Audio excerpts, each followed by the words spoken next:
Hello, everybody, and welcome to Adobe Live. My name is Flynn, and I am hosting today. Thank you so much for joining us. If you are joining us live, please shout out in chat. It's always great to hear from you and know who is watching or maybe where you're from. I just kicked my camera. Awesome. Yeah, we are live, and we're live with Jeremy Lord, artist and illustrator from Sydney, Australia. Hello, Jeremy. Hello, how you going, man? It's been a little while. I was just thinking, we actually haven't done a live together all year, and it's April. It's the end of April. Right, yeah. Oh man, that's been a while, yeah. Right? Been That's busy. crazy because you did your series, but that was a solo series. Yeah. And you're away at the beginning of the year. So you missed that kind of first wave of live streams that we usually do. We've usually done like 6 together by now. Yeah, right? Yeah. Yep. So we're back, which is cool. Back for something a little bit different. I'll get you to introduce yourself as well, just because it's been so long, really, I guess. And but we are here. We are live. I see Manny in chat as well. Hi, Manny. Great to see you again. Yes, we are live on Behance. We're also live on YouTube. We love questions. We love interaction. So if you've got any questions or anything, I can see Dino in chat as well over on YouTube. Feel free to ask away. It's always great. We're doing something a little bit different today, which is really cool and really exciting. I'll let Jeremy talk a little bit about that. When maybe, the elevator pitch. Jeremy Lord. What is a Jeremy Lord? What is a Jeremy? That's a good question. If anybody knows, can you put the answer in chat? Because I'm looking for that answer myself at the moment. No, so I'm an illustrator. I'm a freelance illustrator. Been doing it for about 20 years. Originally kind of studied to be a graphic designer. And so a lot of that tends to come into my illustration. So yeah, working with a bunch of different kind of gaming and entertainment clients, that's usually where I kind of like to sit. And lately just been kind of shifting a little bit more into bringing back some design into my work. Hence, today and tomorrow's streams, which is going to be focused on creating a font to go with an illustration or photograph, whatever you're doing. So yeah, that's kind of me in a nutshell. Nice. That's awesome. I'm going to share screen because this is really cool to look at. I've got this really big, like in 4K next to me. And what is it about type? What is it about graphic designers that, I don't know. just love this kind of hand-drawn look when it's digital? There's something Yeah. about it. Like it looks really cool. I want this on my wall, and it's just the So alphabet. there's two schools of thought when it comes to this kind of thing, right? Like, first of all, I think like typography is possibly kind of like one of the nerdiest, like deepest things you can get into as a designer, right? There's so many kind Right. of like nerdy things. We're not going to cover like 90% of those things today. That's not really what we're going to be doing. So that kind of really appeals to me. It's kind of like, boys and their toys kind of thing. Not to say that like typography is strictly a boys thing, far from it actually. But yeah, there's a very much a kind of like that appeal there. But with hand drawn, these kind of two schools is doing something like this. So this is done digitally that you're seeing on screen now. And I've kind of like put some ink splatters and everything on there. So there's a part of me that's sort of traditionally trained that would look at this and go like, why are you doing this digitally? You should just do this by hand with a brush and like, spray some ink on it. And that's absolutely true. There's definitely kind of this traditionalist part of me that's like, you're making something digital, but just trying to make it look like it's not digital and make it look like it's done by hand. Why don't you just cut out the middleman and just do it by hand? Sure. Which is a fair question. And had I had more kind of time or more kind of efforts, I probably would and maybe should do this exercise by hand. But in the interest of kind of accessibility and I guess beginner friendship, if that's a word, not everybody necessarily has the tools or the know-how to, get a good brush or get something like this and get the right inks and the right papers to get these textures, or maybe a good scanner to scan that and then take it into, Photoshop to treat, and then Illustrator to vectorize and then put it into a font. So there's a lot of kind of barriers to entry with doing it like this, where if you already own Adobe programs, you can just get this straight into it by either creating your own brush or downloading a brush-like brush. Mm. and just doing it all digitally. So yes, I get the argument of like it would be probably have a little bit more flavor, a lot more richness if I did do this by hand.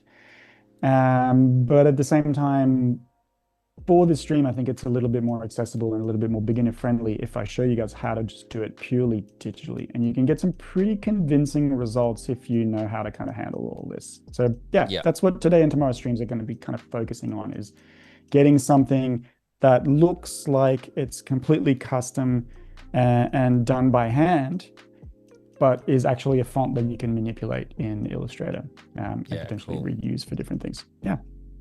Yeah, amazing. Well, I love it. Well, as I said, if there's any questions in chat, throw them in. Otherwise, we'll get going. How do you even start doing something like this? Okay, that's a good question. A brief is always a good thing to have whenever you're doing any kind of design work, whenever you're doing any kind of self-driven design work, where a client is non-existent. I guess you have to kind of stand in as the client and kind of write a little bit of a brief for yourself. Yeah.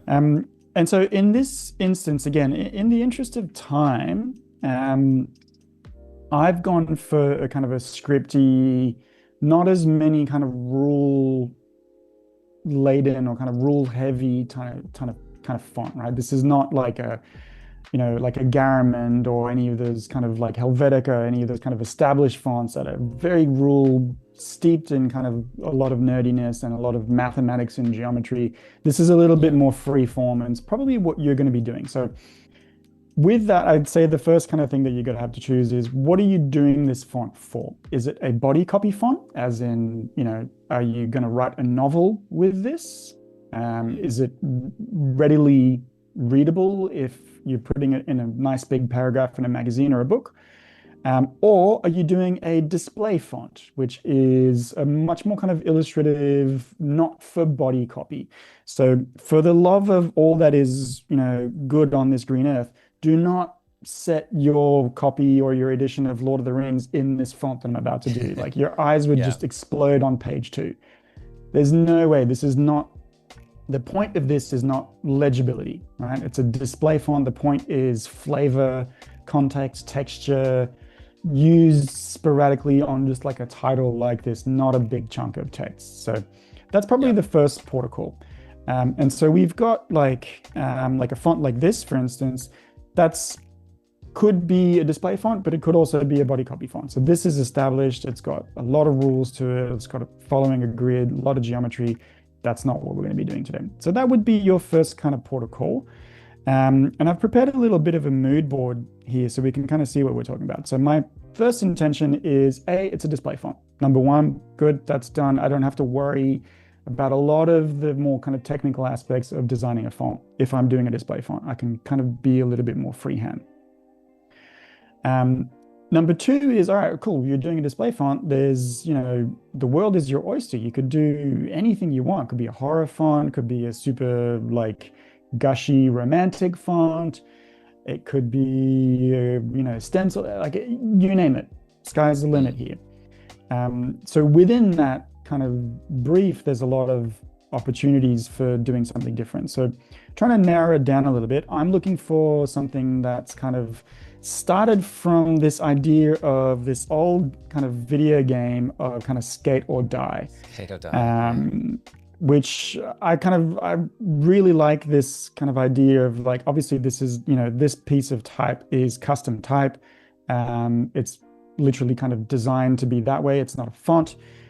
So how do we kind of take that and blend it into a font? So we've got a script font, but then if you're looking at script fonts, we get a lot of this sort of stuff where it can be quite clean, quite brushy.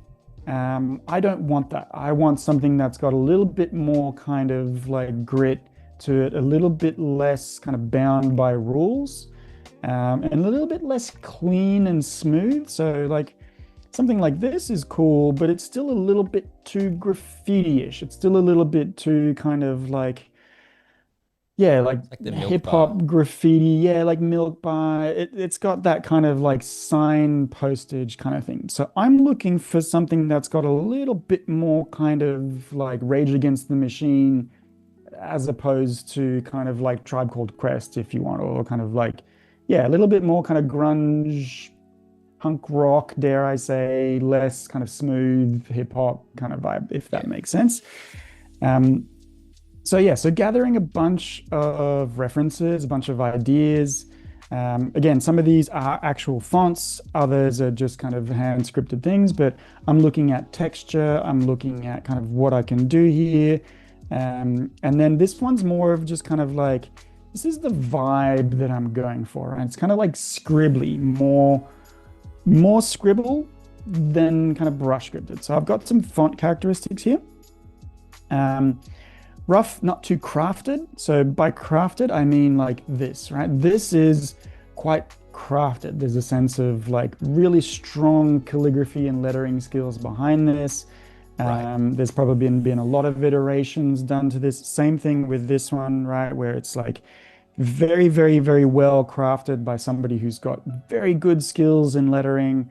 That's not necessarily what I'm going for here. Again, in the interest of kind of approachability, we're going for something a little bit more just kind of like thrown in, not too worried, don't really care, that sort of vibe, which I think fits kind of well with the whole kind of grungy punk rock kind of thing. Yeah. Next thing, big kind of step to choose is, do you want this to be lowercase and uppercase? As is going to be the case with like, you know, most fonts will have an uppercase and a lowercase.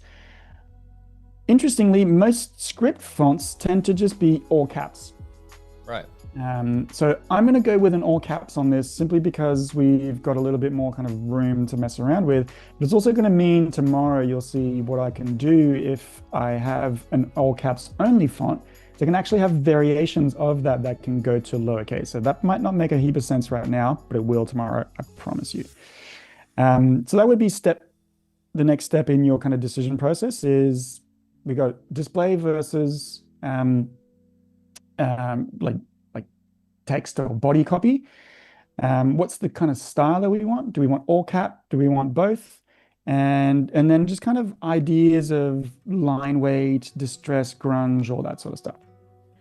If you're stuck on this, something that can be quite helpful, I've found, like I haven't done this on here, but pick a character, real or imaginary, and basically make a font for them, right? So in my example here, what I've got, I thought originally when I kind of started doing this, I thought like, this is quite kind of like Fight Clubby. And this picture of Brad Pitt as Tyler Durden in Fight Club, I think kind of fits well with the vibe that I'm going for. It's not skateboardy, but it's got that kind of like 90s, like, I don't care kind of vibe. So that could be something that you could start on, right? So we've got, you know, he's rough, he doesn't really care, he doesn't follow the rules, he's actually quite sort of anti-establishment.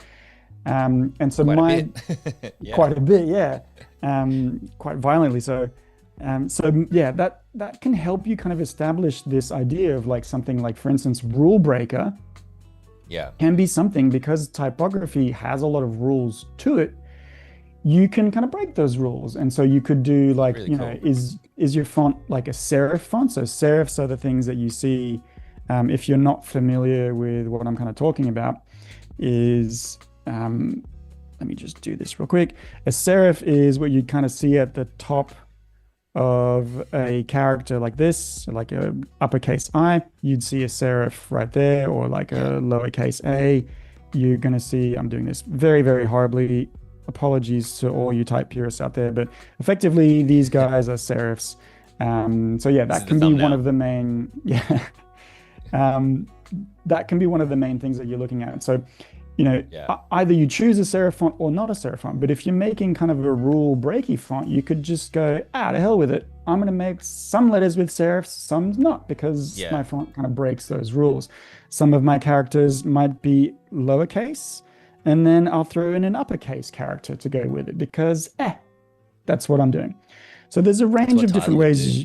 It's what Tyler would do for sure. So yeah, so that can be kind of, before we move on, if I could just interrupt very quickly, that's a really interesting idea, like to think of a character and to really like help yourself get a brief. I really wouldn't have thought of that. It's such an interesting approach because you're right. because I look at this and I'm like, oh, they're kind of like, I can see what you're saying with the difference, but from a distance, they're kind of the same. It's like rough calligraphy. But when you go, okay, what typography would be Tyler Durden? Like if you had to match a style, suddenly I'm like, I'd be thinking more about charcoal and ash, because he's got a cigarette and he's smoking, like blood, like stains, like I wanted to see it in red. Like all that sort of stuff is really interesting and quite different when I think about it compared to a skating style. Totally. And even Really within skating, right? There's like I said, like some of these ones in here could totally be kind of skatey fonts, right? We've got that kind of like, I always kind of remember watching all those like 90s and 2000s kind of skate videos, where, there's always like each pro skater has their bit and they put music on top of it. And it was always kind of like, I always kind of felt like it was either hip hop or punk rock.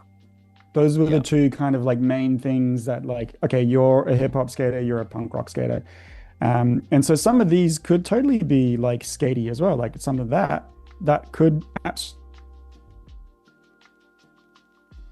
absolutely be like a kind of but something like this is a little bit more just kind of like, a little bit on that kind of grunge side of skateboarding. So having that kind of characteristics, I think, can help, and basing it off of a person that fictitious or otherwise, I think can help.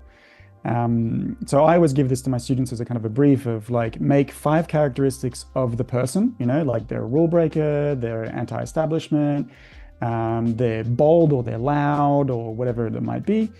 And then try and transfer those 5 to a font. Right. So again, like we said, like what does rule breaker mean for a font? How is a font rule breaky? There are a bunch of different ways. How is a font loud? Okay, well, all caps maybe, something a little bit bolder with a little bit more body. Like it's an interesting exercise to take these kind of like abstract ideas and try and apply them to something that's a little bit more visual with the font. So those are kind of the 2 ways you could get started. With this, I'm already kind of pretty set on what I'm trying to do here with this kind of mood board. It makes sense to me in my brain. Hopefully it kind of makes sense potentially to a client if I'm doing this for a client, or to you guys watching. Next step is, okay, cool. We've got our brief, we've got our intention. Where do we begin? How do we start this? Because I'm doing something a little bit more kind of freehand, a little bit more rule breaky, I don't necessarily have to follow as many kind of rules as I might do if, for instance, I was creating a font like this, right? So this is another font that I've created or am in the process of creating. So this is a kind of like a cyberpunky font. I've got a template here. I'm working to a grid. I've got certain heights and width that I need to match on every single character. There's a certain amount of repetition that needs to happen here. So this is very kind of grid-based, very geometry-based, very repetitive. Sometimes you will see people use a grid like this to make sure that you get this consistency across your characters. This is one of the key things that you want to get when you're working with a font, is an idea of consistency throughout that entire suite of characters. If we've got a character that all of a sudden kind of does something totally wild and wacky, or has a different height or width or whatever that might be, that's really going to stand out for the wrong reasons. You need repetition, right? You need that to be kind of seeing each character make sense. They all belong to the same family. Nobody stands out for the wrong reasons. Having a grid like this can ensure that basically you're working to the same kind of idea throughout, right? And effectively what you can start to do, which I'm not going to do, but on this one, what you can start to look at is something like this, where let me just open this up in Illustrator actually. I'm making this font. This is a horrible font. I hate it for now. This is more of just an example. I'm not making this font. Don't worry. Don't jump on your keyboards and douse me in fire just yet. But just to kind of illustrate my point here, is each of these characters has the same kind of width, has the same kind of meat.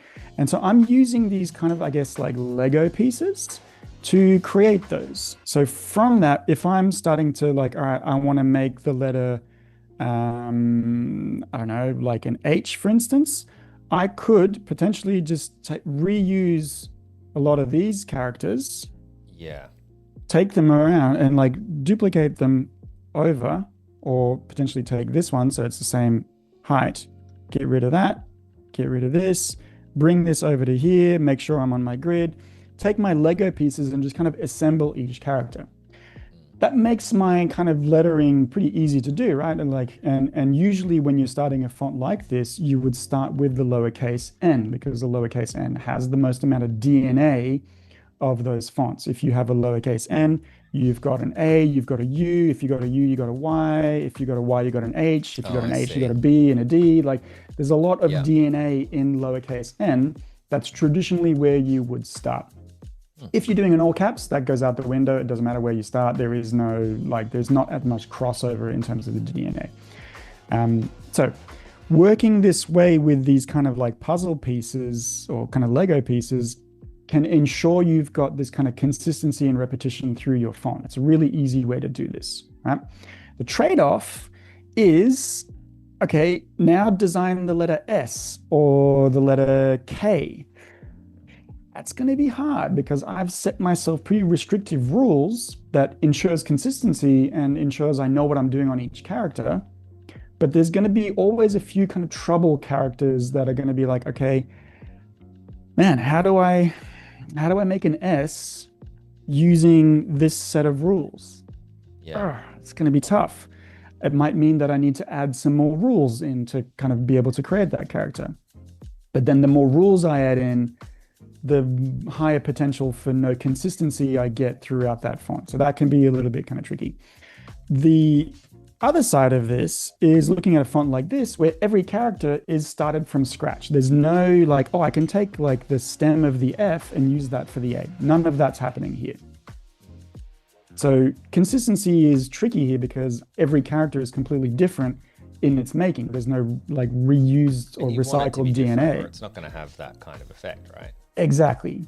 But now what I'm kind of leaning on is something a little bit more creative, less kind of down to earth, where it's the flavor, it's the style or the texture of that font that creates the consistency. That's a little bit trickier to do, even if the characters themselves are easier to do. I don't have to worry too much about, oh man, how do I make the S or the K with the rules that I've created? Here, I'm just starting from scratch every time. So it means a little bit more work, but it also means a little bit less work. So yeah, it's a bit of a trade-off with those kind of things. But with that in mind, what I am going to do is I'm going to start with just a basic grid. This is going to help me just to kind of create these. Now, these are all over the shop. They're different heights. They're on different angles. I want that, right? That's part of the flavor of my font. But if you kind of just go freehand and just go wild, you might start kind of running into some hurdles and you're not too sure kind of what size references compared to other fonts and that sort of thing. So having a little bit of a grid like this is going to help. I'm not really going to stick to that grid too much. I'm not going to respect that grid the way it should be respected. Because again, I'm doing something freeform. If I was doing something a little bit more established, grid is my new religion. I have to stick to it and never deviate from it. Absolutely. Yeah. But here I can just go a little bit more wild. So let's start by kind of creating some characters. Now, because I'm using obviously digital, I'm going to have to pick my brush pretty carefully. I've done a few tests here using different kind of Photoshop brushes. Some of them have different varying levels of texture. This one is Kyle T. Webster's Manga Edge. So I quite like this one. It's got a good like marker feel that I think works quite well. It definitely kind of has that marker vibe, but I want something with a little bit more texture. So I went and kind of on a search online to try and find kind of different brushes. And I found, if you're interested, I found this guy who has 12 free brushes basically on Behance. I'm going to butcher his name, so I'm not even going to try. Apologies. But yeah, he's got a free kind of marker 12 kind of sample brush pack that I just downloaded. And amongst those lives this casual marker brush that I quite like. because it's just got a little bit more kind of fuzz and texture on the edges, which I'm kind of looking for. Cool. But at the end of the day, I wasn't really happy. So I'll go into the brush that I did end up using. But just for now, for the sake of this, let's just go ahead and use this brush and go back to our grid. And I can just start kind of going wild here. And I'm not going to get too bogged down in kind of detail because I want this to be a little bit slapdash. Like it's literally just like Tyler Durden just scribbling this onto a note or whatever it is. So I'm not going to sit here and just kind of like craft this up and make sure that it's all nice and good. I'm literally just going to go, okay, you're an A, done. You're a B, done. You're a C, cool. You're a D, yep, too small, don't care. You're an E, you're an F, you're a G, great, and so on and so forth, right? But all within the kind of the confines, loosely speaking, of this grid. Right, so I'm just making sure that there's a little bit of consistency in the angle of the font, in potentially the width of that font. I don't want anything that's going to go like, okay, you're an O, like that. That's probably a little bit too wild and off the chain. But I could potentially do something like this and like maybe do like an X through it because why not? And so just keep going on this and just kind of go a little bit crazy and kind of create those characters, right? So that would be my kind of go-to way of doing this. Again, very, very loosely using the grid, more in a way of knowing that kind of height variation, right? So this, if this is my A, maybe my B can be a little bit shorter, just for, again, that line wobble and that texture in there, and then so on and so forth. There's a lot of kind of different things that can kind of be used here, but it just gives me a little bit of an anchor point, a little bit of reference, even though I'm not really kind of being too strict and sticking to that too much. Yeah. So that would be my base for this. Now, as I said, I wasn't particularly happy with this. I didn't really love the texture. When I brought it into Illustrator to live trace it, it was doing kind of funny things. Because of the way this brush works, this texture is a little bit kind of repetitive. I wanted something a little bit more kind of like ink splatty, a little bit more distressed. This felt still a little bit too kind of clean, you know, street marker kind of vibes. So I wasn't super happy with that. So the brush that I ended up finding is actually an Adobe Fresco brush. And it's this guy here, this grungy inker that I've taken a screenshot of, that lives under the ink. I've favorited it, but it just lives under ink, and it's called Grungy Inker. It's one of the default brushes in Fresco that you can use. Unfortunately, whilst you can take brushes that you have created as .abr brushes, you can take those from Photoshop into Fresco. You cannot take native Fresco brushes from Fresco into Photoshop. Oh, you can't take them out. No. If you've created it in Photoshop and then used it, you can use it in Fresco, but you can't go the other way. Even with the standard pixel brushes, so obviously the live brushes or the vector brushes, that would be a no-go because they work on a different engine. But I was surprised to find out that actually even the pixel brushes that are the native Adobe Fresco brushes, you cannot use. So I've done this kind of MacGyver where I've just kind of taken a screenshot of that so you can kind of see what brush that is. And if you have Fresco, you can reuse it. And it gives me this kind of nice, cool texture. And then I've used another ink brush on top of it, which is the spatter brush that gives me this kind of like ink spatter effect.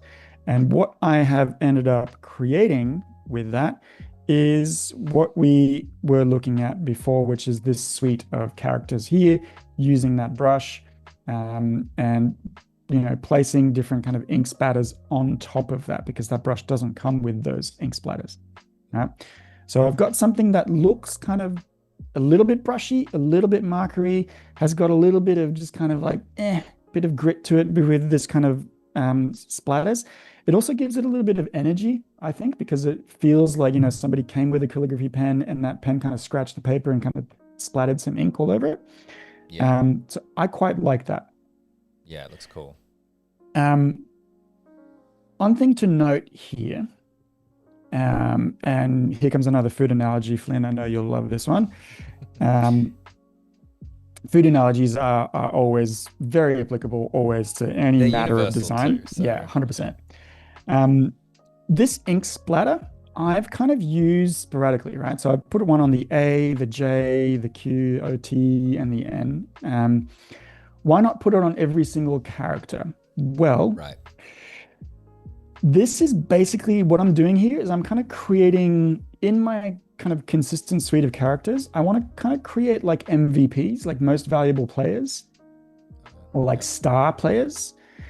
Mhm. And those will be kind of special. They will stand out a little bit and they'll bring a little bit of flavor to this. And so the food analogy here is the ink splatter is like salt, right? If you Yep. put salt on every single ingredient in the dish that you're making, at the end of the day, your dish altogether will be way too salty.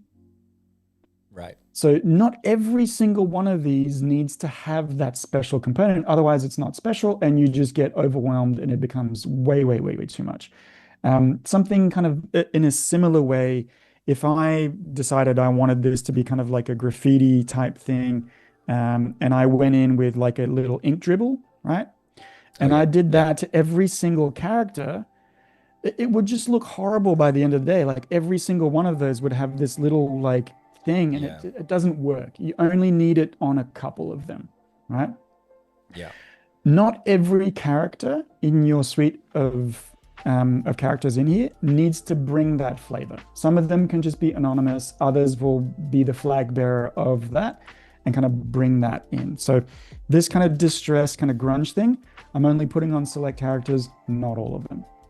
Cool. So So it's that's an like less is important more thing. kind of thing.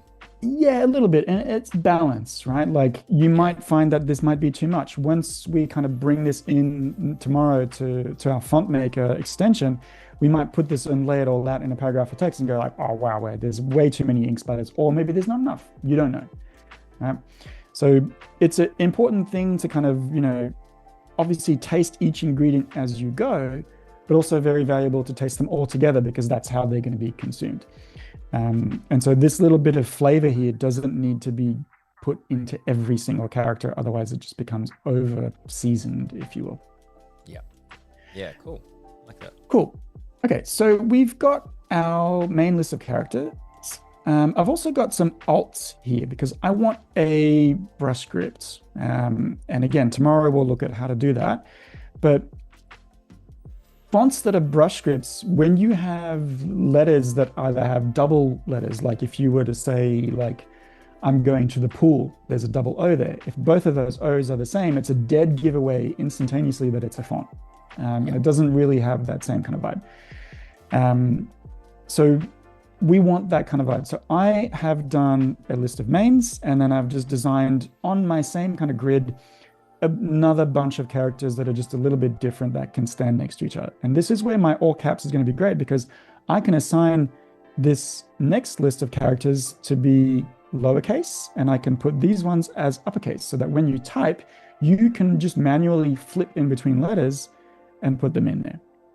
Yeah. Right? So you can change, like, I can have this O, and then if I do the uppercase, I can have this O, and they're both different. So that's a nice Can you kind of thing create to a have. font where you like hold down Alt and it like changes it to an alternative version? You can. Yeah. That's a good question. You can. You need a specific program, sorry, for that. Right. Unfortunately, Font Self Maker, which is very good and very easy to use, doesn't have that capacity to like randomize a font. What Right. it does have is it allows you to make alternates of a font of a character in there. Yeah. So that when you click on it, it will allow you to select it, but it won't do it live while you're typing. Some programs do allow you to do that, Oh, where as you're interesting. Okay. typing, it Cool. randomizes out of like, maybe you designed 4 or 5 different variants of that particular character and plug them into that. So like more robust font making programs will allow you to just like randomize that so you don't have to Right. manually do it yourself. But there are ways around that for this. So I've got my 2 main lists of characters. I've got my punctuation and some numbers. Mhm. And I've got some doubles as well. So these will be what we call ligatures. We'll talk a little bit more about this tomorrow. but these are going to be special kind of like characters that stand as characters that the program will recognize when I type in a double E or a double F. It'll create this particular thing, and this counts as a letter in and of itself. So you can do that where these two E's are different to both my E's here. So I've actually got potentially 4 different ones of these. And what I've done here is just the standard characters in English that have doubles, right? So double O, double L, double E, double G, very frequent double repeated letters that are in there. I've kind of created for that. And that's it. That's basically what I've got to do. So this is all in Photoshop, right? And Font Self Maker doesn't work with Photoshop. It only works with Illustrator. So I got to bring these from Illustrator, from Photoshop into Illustrator. And how I do that is pretty simple. I'm just going to save this as a PSD. So I've turned on my alternate characters here, save that. And then I can go into my Finder and I can grab this and drag it into Illustrator like so. And it will ask me, do I want to convert layers to objects? I do, thank you. And there we go. Cool. So we've got our thing here, but this is still a JPEG, right? We want this to be vector information in order for that to be used as a font.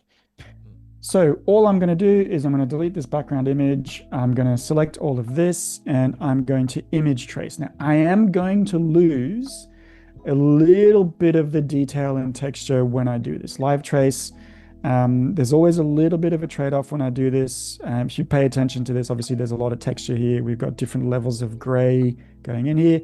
I'm going to go into image trace, black and white logo. It's going to give me a preview. I'm going to open up my image trace options and I'm going to boost the threshold up so it kind of grabs a little bit more of that information. I'm going to boost the paths and the corners up all the way. But you can see I have lost a few of the kind of the smaller specks in there. I can try and see what happens if I kind of boost that to the max. It just goes to pure black. So let me boost that back down. So this is the best I can do with something like this. So there is a little bit of a trade-off. I'm going to make sure that I'm on ignore white. And I'm going to hit expand. Bang. And I've got now, not too terrible. I've still got a fair bit of texture in there. But I've got this now as a live trace. Right? Cool. That's all good. That's all vector information. But if I decide to open this up, if I select all of this, let's say, or even just kind of like select one of my characters here, like my A, okay? And I'm going to go to Window and Extensions, and I'm going to find my Font Self Maker and open that up. So at the moment, I don't have any fonts kind of loaded. You can open up a font in here. Any font that you have in there, even like established fonts like Helvetica, all of that, you can click Open and just go and find whatever font in here, and then you will be able to edit it and save it as your own font. So it's kind of cool if you want to just kind of start from an existing font and grunge it up or texturize it or just kind of add something to it. You can do that with those established fonts. Obviously, there's probably usage rights if you don't change it enough. Let's not get into that today, but there we go. So I'm going to say, I'm going to grab that A and I'm going to say, okay, cool. I want you to be lowercase a, so type any character, lowercase a, create glyph. And it's going to have a little bit of a think about it. And it's going to say, okay, there's too many objects selected in that image. There's too much stuff going on in there for that to happen. Weirdly, there's this bug as well with the program where once you try and do something, often it will undo your last step that you created in Illustrator, which is really weird. And so you can actually see here what it's done is it's undone the expand. Wow. So it's not deselected it, it's actually undone the last step of my live trace, which was to expand this. So again, feature, I don't know if I'm using it wrong. Maybe if anybody out there already has a bit more experience with Font Self Maker, you can let me know if I'm doing something wrong or if this is a bug. I think it's a bug. This app is updated relatively frequently, so it could be something that will have a fix pretty soon. So what I've found is a good workaround for this is to just save this, and we're just going to call it because I'll delete it later on. That's fine.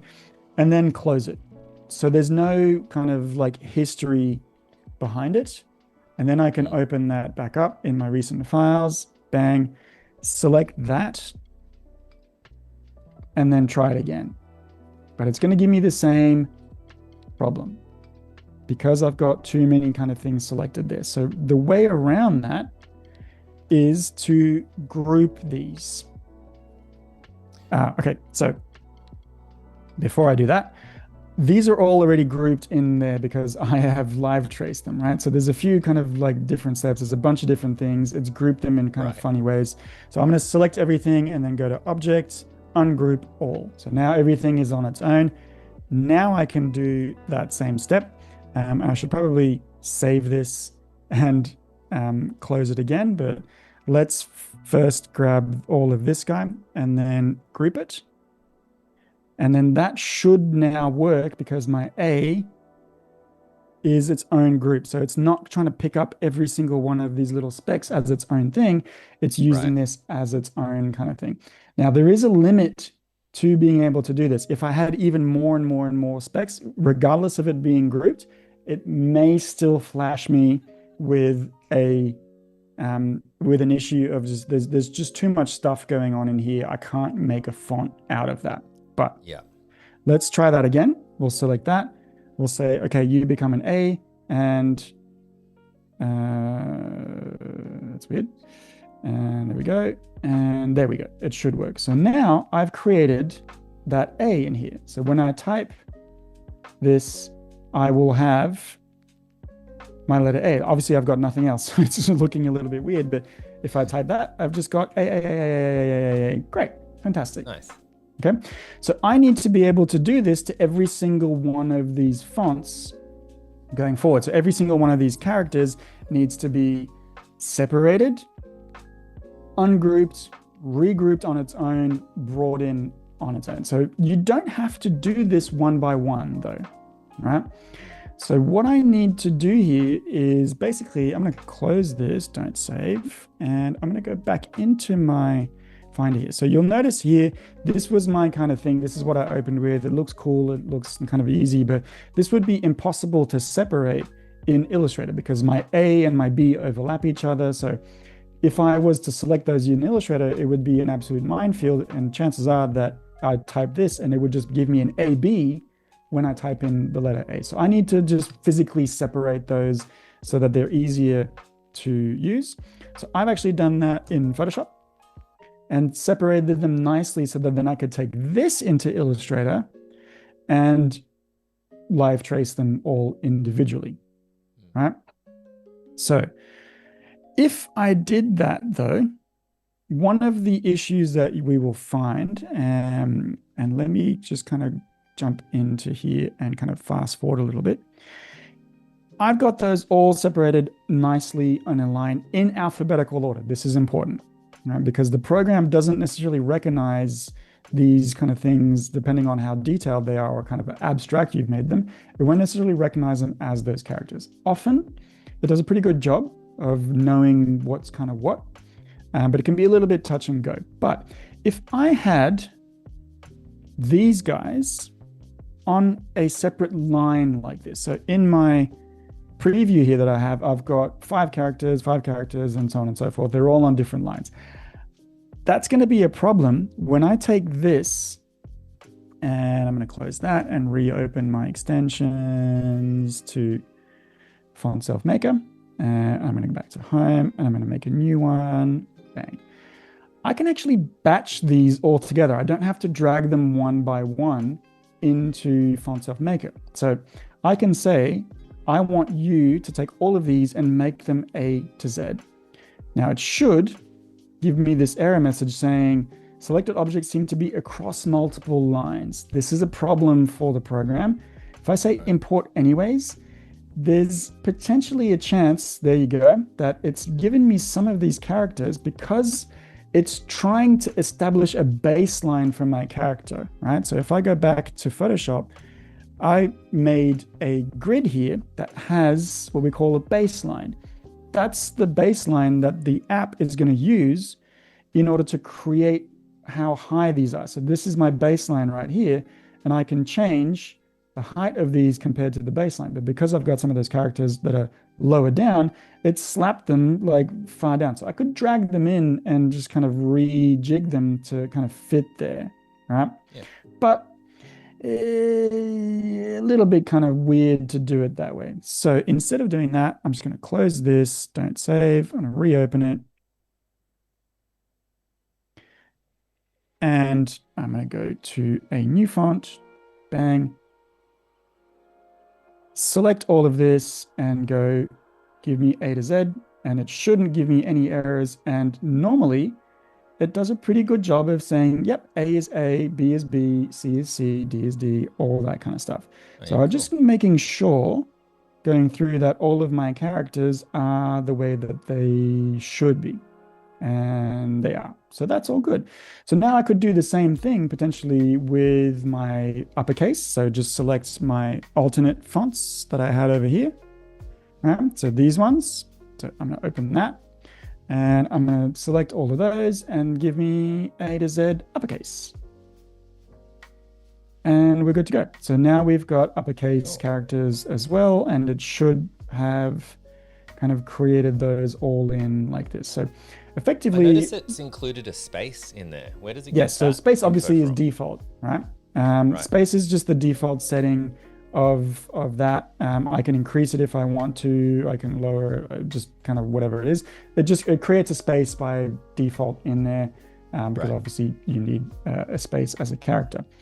So I've now got that in here, and I'm ready to basically kind of make some edits to this. So effectively, I would just have to keep bringing in all these characters and all these glyphs and assign them to my kind of character. So as I said, I can either take this and just kind of go, okay, cool, you're an O, and create glyph. Or I can take all of them together and just bring them in as a batch. But if you bring them in as a batch, like I said, you need to have those on a nice kind of separated line, all in a row in alphabetical order for the program to be able to recognize them. If your characters are touching, like if my M and my N were kind of touching, it's not going to be able to discern which one is which, and it will make that as one character, right? Yeah. So grouped on a line, nice and evenly separated, and then you can batch it and bring it in. And so now we've got the basic rudiments of a font. So I could start typing in here, and if I wanted to say, I don't know, let's say we had a double character in here, like let's say skate or pool, right? If I do that, then not great. I've got a repetitive character, but I can just go to an uppercase and it will give me a variant of that. Cool. Right? Yeah, that's nice. So tomorrow I'll show you guys how to make an even kind of different third variant of this with just kind of bringing in a separate, bringing this as a separate glyph. But at the moment, I've got a whole bunch of kind of wonkiness. Obviously, I want to kind of create a little bit more tightness. There's way too much space in between these characters. So I'm going to go back to home here, and I'm going to start messing around with the kerning. So effectively, what I can do here is I can actually say, okay, these characters are creating too much space in between each other. So I can actually just go letter space and just decrease that a bunch. For everyone. And that's just doing it all as a whole, right? Which is technically, this is what's called tracking as opposed to kerning. So tracking is the space in between all of the characters all at once, decreasing it all together. But one of the fundamental principles of typography is this thing called kerning. And kerning comes from this idea of each letter kind of sits in a box with this idea of movable type when you kind of had to stamp them down. Again, don't want to get too geeky here, but certain characters within their square, if you will. So if I put this K or this X into a square that fits snugly into it, it's going to fill a lot less of that square than if I put it into an I, right? So an I is perfectly filling the rectangle around that. You can draw a rectangle around the I and there's no blank space whatsoever. Make sense? Yeah. whereas T is generating a lot of empty space in between them. It's what we call negative space. Yep. And some characters generate more negative space than others. And so they need to be kerned appropriately. And this is what kind of takes a long time to create a font, is kind of getting that kerning correctly. So here's a bit of an example of what I'm kind of talking about. If I just set an even value of tracking or kerning across all of my characters, as is the case here, so this pink rectangle is the same throughout, because some of these characters generate more negative space, what that's going to look like is like this A is a little bit further away from the I than maybe the E and the D are from each other, if that makes sense. Right? So what typographers have to do is they have to adjust for each character individually, and that takes a lot of time. Thankfully, this program will allow me to do this. So A, because I've got a little bit of an italic, I've got a lot of space on the other side here. And you can see it's doing this live. So if you pay attention just here to that Z and that A, if I drag this all the way out, it's putting a lot of space there. So space before, if I drag it all the way down, the letters are going to overlap. So now I can start messing around with just how much space I want in between these characters and how much I'm kind of bringing in here. And if I go back to my advanced, I can see, okay, cool, that's kind of bringing in a little bit more tightness, but I've still got some problematic kind of characters here. Like if I keep decreasing this, the S and the K are going to overlap, and that's not great, while the A and the K, I've got way too much space in between them. So I can either do that, keep doing this here and put like, okay, cool, my K is a bit of a problem, so I'm going to do that. I've got to find my lowercase k as well and do that to it. If I go back to my advanced, okay, that's a little bit better, but I can do it here as well. On this kind of live preview, I can kind of just bring that around. Again, T generates a lot of negative space, so I'm going to kern that appropriately and just kind of keep doing it live. So I can do that here, I can do that here, or I can just do it numerically here if I want to make sure that's the same kind of space. Obviously, I'm not too worried about the same space happening on all of those.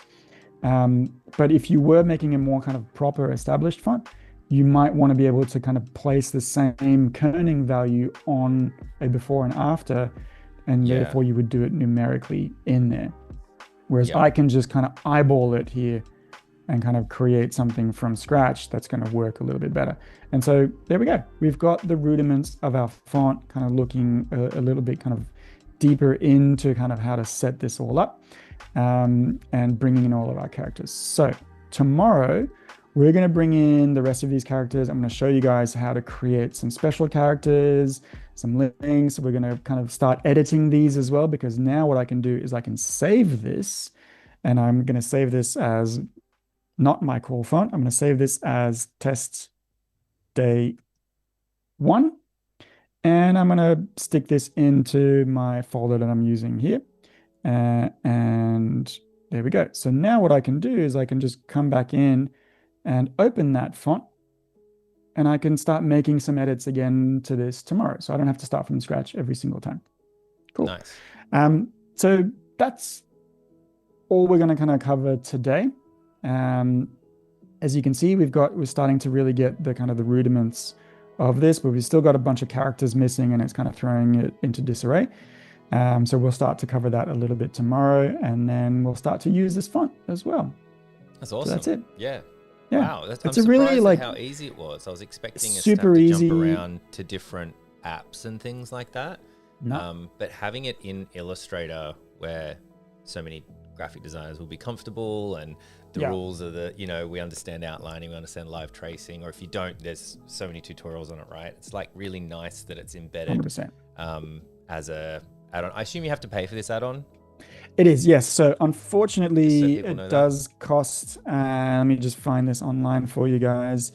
It costs, I think, 50 Aussie. Yep. There we go. Like so there's $30 US or something for something like that. States. So the desktop is, where is it? Where's the price for it? Well, that's okay. It'll change from region to There we go. region. So the Illustrator only version is 54. If you want Illustrator plus Photoshop, so you get to be able to make fonts from Photoshop directly. I don't necessarily think that's super important. Potentially for what we were doing today, where we've got something with a little bit more texture and we don't want to lose it for a live trace, that could be the go, but it is almost double that. There is also an iPad app that works quite well, which I haven't tested, but yeah, I've kind of looked at this and I thought, yeah, definitely well worth the $50 put into it, because it's really easy to use and actually quite powerful for how simple it is. Yeah. Hey, we're super out of time actually, so we'll pick up this just so we don't get cut off. We will pick up this from the beginning of tomorrow's episode. Nice. We'll go from there. That was amazing. Yeah, I was so amazed at how quickly that was done. I don't want to run out of time. Jeremy Lord, thank you so much for joining us. I can't wait. Same time, same channel tomorrow, everybody. Jump in for part 2. And Jeremy, I'll see you then. I'll see you then. Thanks for having me. See you guys.